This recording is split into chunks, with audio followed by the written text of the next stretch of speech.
അതല്ലാതെ അവർ ബേസിക്കലി നമ്മൾ പഠിപ്പിക്കുന്നു, സർട്ടിഫിക്കറ്റ് കിട്ടുന്നു, നിങ്ങൾ തിരിച്ചു പോകുന്നു എന്നുള്ളതിനെക്കാളും കൂടുതലായിട്ട് ആ രാജ്യത്തിന്റെ പ്രൊഡക്ടിവിറ്റി വലുതാക്കാനായിട്ടുള്ള ഒരു ശ്രമത്തിന്റെ ഭാഗമായിട്ടാണ് യൂറോപ്പ് ഒരുപക്ഷെ ഫ്രീ ആയിട്ട് പോലും ഇന്ത്യൻസിനെ കൊണ്ടുപോകാൻ ശ്രമിക്കുന്നത്.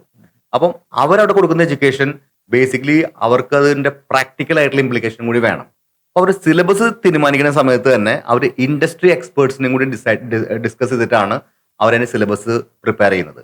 അപ്പോൾ അവരുടെ സിലബസിൽ തന്നെ നോക്കുകയാണെന്നുണ്ടെങ്കിൽ ഇപ്പോൾ ഫോർ എക്സാമ്പിൾ ഇപ്പോൾ ഇലക്ട്രോണിക്സ് ബന്ധപ്പെട്ട കാര്യങ്ങളൊക്കെ ആണെന്നുണ്ടെങ്കിൽ ഇലക്ട്രോണിക്സ് അല്ലെങ്കിൽ റോബോട്ടിക്സ് പോലത്തെ കാര്യങ്ങളൊക്കെ ആണെന്നുണ്ടെങ്കിൽ അവരൊരു പക്ഷേ ഇപ്പോൾ ഫിലിപ്സ് അല്ലെങ്കിൽ സീമെൻസ് ഇങ്ങനെയുള്ള കമ്പനികൾ അല്ലെങ്കിൽ ABB ഇങ്ങനത്തെ കമ്പനികളിലുള്ള ഒരു പക്ഷേ അവിടുത്തെ ഡയറക്ടേഴ്സ് ആയിട്ടുള്ള ആൾക്കാരെ അവരൊക്കെ ആയിരിക്കും ഇവരെ ഈ കോളേജിൽ പഠിപ്പിക്കാനായിട്ട് വരുന്നത്.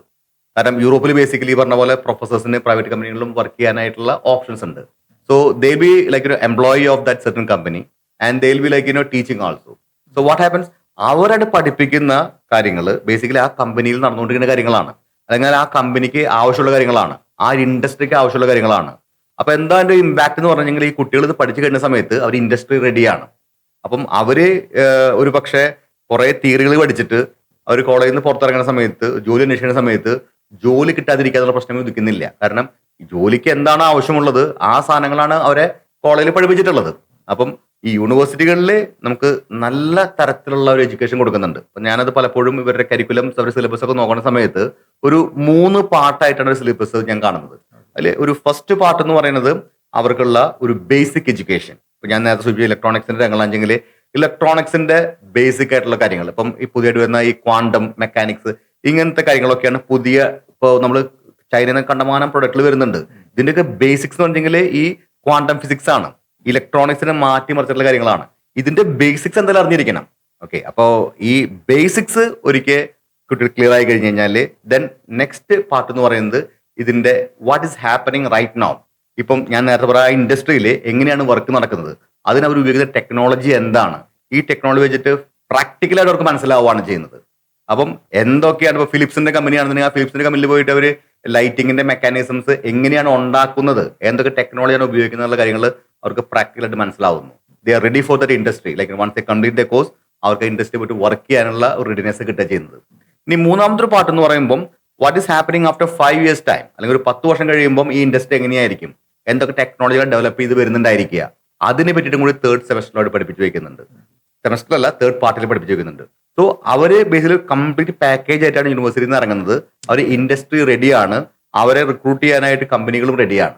കാരണം ഇവര് പഠിച്ചു കഴിഞ്ഞിട്ട് ഇവര് ജോബ് ഹണ്ടിങ്ങിന് പോയി ജോലിക്ക് പേപ്പർ കൊണ്ടുകൊടുത്ത് അവിടെ കൊടുത്ത് ഇന്റർവ്യൂവിന് വിളിച്ച് ഇതല്ല വേണ്ടത്. മാർക്കറ്റിൽ വേണ്ടതെന്ന് വെച്ചെങ്കിൽ എന്തൊക്കെയാണ് പ്രാക്ടിക്കലായിട്ട് ഇൻഫർമേഷൻ നിങ്ങൾക്ക് അറിയാവുന്നത്, നിങ്ങളെ ഞാൻ ജോലിക്ക് താളെ വെച്ച് കഴിഞ്ഞാൽ can you do the job എന്നുള്ളതാണ് ഇപ്പോഴത്തെ എംപ്ലോയീസ് നോക്കുന്നത്. അങ്ങനത്തെ ഒരു പ്രാക്ടിക്കൽ എഡ്യൂക്കേഷൻ കൊടുക്കുന്നുണ്ട്. ലെസ് തിയറി ഫോക്കസും മോർ പ്രാക്ടിക്കൽ ഓറിയന്റഡ് ആയിട്ടുള്ള സിലബസ് ആണ് യൂറോപ്പിൽ പൊതുവെ ഫോളോ ചെയ്യുന്നത്. ഇവിടെ പഠിപ്പിക്കുന്ന പ്രൊഫസേഴ്സ് എല്ലാവരും PhD ആയിട്ടുള്ള ആൾക്കാരാണ്. മിനിമം ഒരു 5 to 10 years ഒരു എക്സ്പീരിയൻസ്, ഹാൻഡ്സ് ഓൺ എക്സ്പീരിയൻസ് ഉള്ള പ്രൊഫസേഴ്സ് ആണ് ഇവിടെ പഠിപ്പിക്കാനിരിക്കുന്നത്. നിങ്ങളെ ഇൻഡസ്ട്രി റെഡിയാക്കുക എന്നുള്ളത് തന്നെയാണ് ഈ പറയുന്ന രാജ്യങ്ങളൊക്കെ നോക്കുന്നത്. അപ്പൊ എസ്പെഷ്യലി ഇവര് ഈ ടെക്നോളജി ബേസ്ഡ് ആയിട്ടുള്ള കാര്യങ്ങളിൽ യൂറോപ്പ് ഭയങ്കരമായി ഡെവലപ്പ് ചെയ്തുകൊണ്ടിരിക്കുകയാണ്. യൂറോപ്പിലേക്ക് ആവശ്യമുണ്ട്, ടെക്നിക്കൽ ആയിട്ടുള്ള സ്റ്റുഡൻസിന് ആവശ്യമുണ്ട്.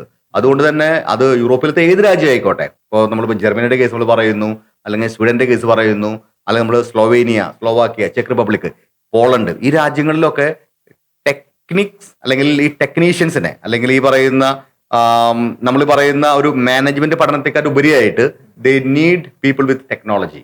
അപ്പൊ അങ്ങനെയുള്ള ആൾക്കാർക്ക് റെഡ് കാർപ്പറ്റ് ആണ് യൂറോപ്പ് വിരിച്ചിരിക്കുന്നത്. നമ്മളുടെ ഇന്ത്യൻസിനാണെങ്കിൽ ടെക്നോളജിയുടെ കാര്യത്തിൽ നമ്മൾ വളരെ വളരെ മോഡേൺ ആണ്. നമ്മുടെ സ്റ്റുഡൻസും പുതിയ സ്റ്റുഡൻസും ഒക്കെ പുതിയ കാര്യങ്ങൾ പഠിക്കാനായിട്ട് തയ്യാറുമാണ്. So it's a good opportunity for our students. You can go to Germany അല്ലെങ്കിൽ യൂറോപ്പിലത്തെ ടോപ്പ് റാങ്ക്ഡ് ആയിട്ട് യൂണിവേഴ്സിറ്റികളിൽ നിങ്ങൾക്ക് ഫ്രീ ആയിട്ടോ അല്ലെങ്കിൽ ഒരു 2 ലക്ഷം 3 ലക്ഷം രൂപ ഒരു മിനിമം ആയിട്ടുള്ള ഒരു ഫീസ് കൊടുത്ത് നിങ്ങൾക്ക് അവിടുത്തെ ഗവൺമെന്റ് പബ്ലിക് യൂണിവേഴ്സിറ്റികളിൽ നിങ്ങൾക്ക് പഠിക്കാവുന്നതാണ്.